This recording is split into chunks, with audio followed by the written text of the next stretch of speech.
would burn? Could we anticipate a collapse, and if so, how soon?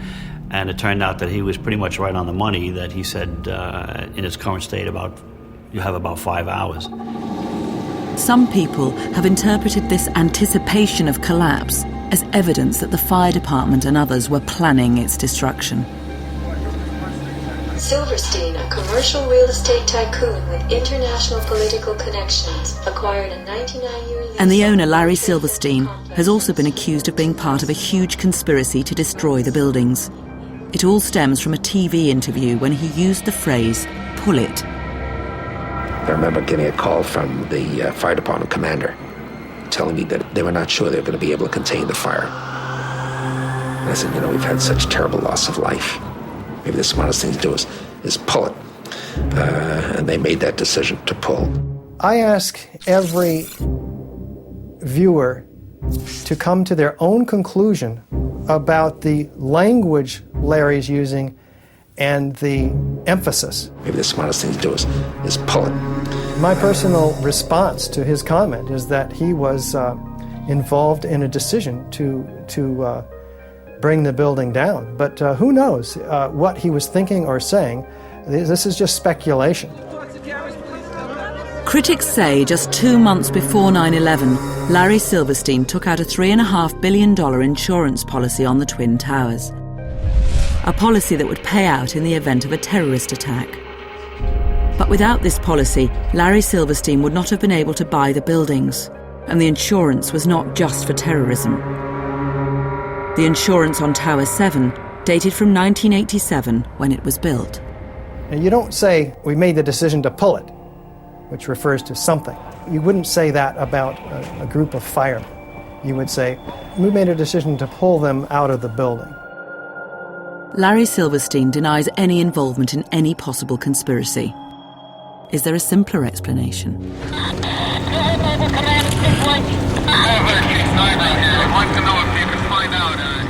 The fire chief, who was forced to assume command of New York's rescue operation that day, had narrowly escaped death with the collapse of the South Tower. It was like the surface of another planet. All there was powdered debris and metal. It was a very strange scene. Emergency teams scoured the wreckage, desperately searching for survivors, among them hundreds of their own friends and colleagues.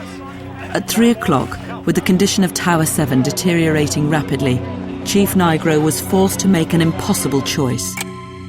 The biggest decision was to make an evacuation zone around number 7, to pull everyone away, to stop the rescue efforts that were going on, which was very difficult to do because there were people trapped still, and to step back and wait.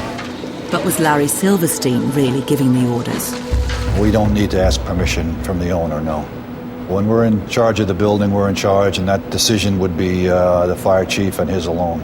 But that's why I would know that there is no conspiracy, because for me to be a part of that would be obscene. And it disgusts me to even think of it.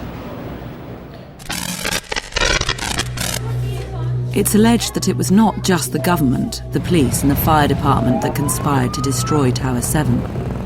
People have also pointed the finger at the media for reporting the building had collapsed when it was still standing. We are getting information now that one of the other buildings, Building 7, in the World Trade Center complex, is on fire and has either collapsed or is collapsing. Now, more on the latest building collapse in New York. You might have heard a few moments ago, I was talking about... Some have suggested the media were handed scripts by the conspirators. This morning's attacks. We'll probably find out more now about that from our correspondent, Jane Stanley. Jane, what more can you tell us about... But Tower 7 was still standing behind her. It almost sounded too far-fetched. Well, unfortunately, I think we've lost the line with Jane Stanley.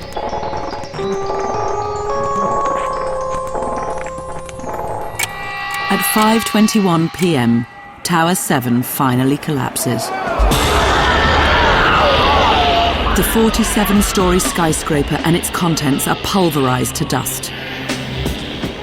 The sixth grader can look at this building falling at virtually free fall speed, symmetrically and smoothly, and see that it is not a natural process.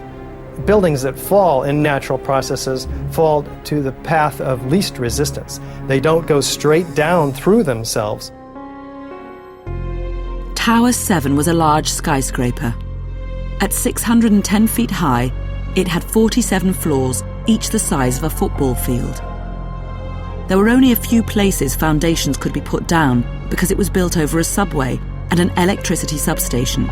So long beams were needed to take the weight of the building on the east side, on the right here, and it had to be reinforced on the 5th to 7th floors, and also between the 22nd and 24th floors. It had 81 columns, 57 columns around the edge, and 24 core columns inside. In order for the perimeter to fall perfectly and symmetrically, which it pretty much does at Building 7, all of those columns have to be removed within a tenth of a second of each other. Fire cannot do that. Controlled demolition can.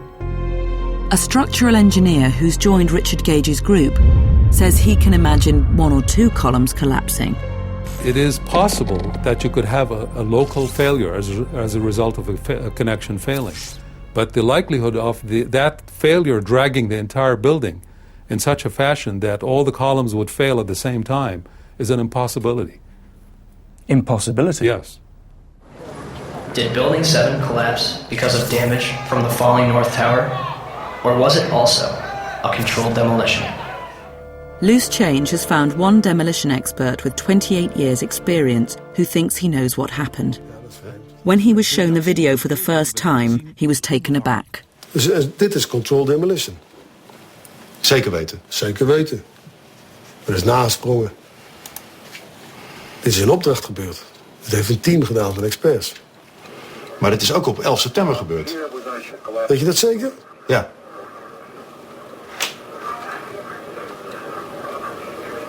Was het zeker weten de 11e? Dat kan heel waar zijn. 7 uur nadat de World Trade Center naar beneden viel. Ja? Hebben ze hard gewerkt. But it's not a view shared by other demolition experts.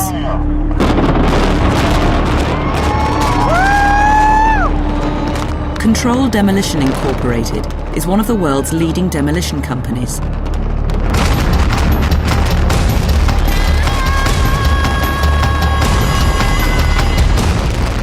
Marc Loiseau has been in this family business all his life. He knows what it takes to bring a building down. The largest steel structure we've taken down, which I think is still a Guinness record, is the J.L. Hudson building in Detroit.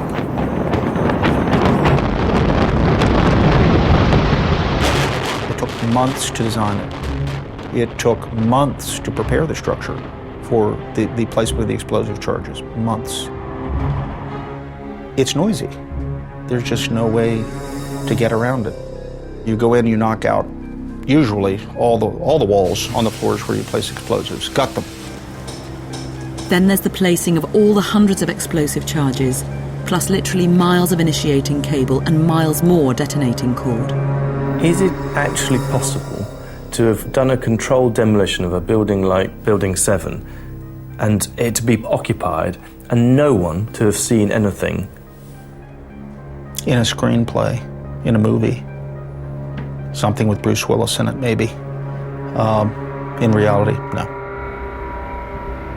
But the architect Richard Gage has an answer for that.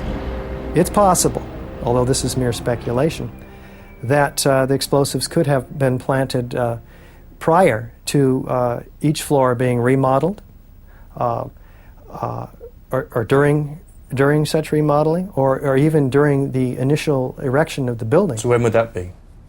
What sort of dates would you get into for that? The building was built in the 80s. Really?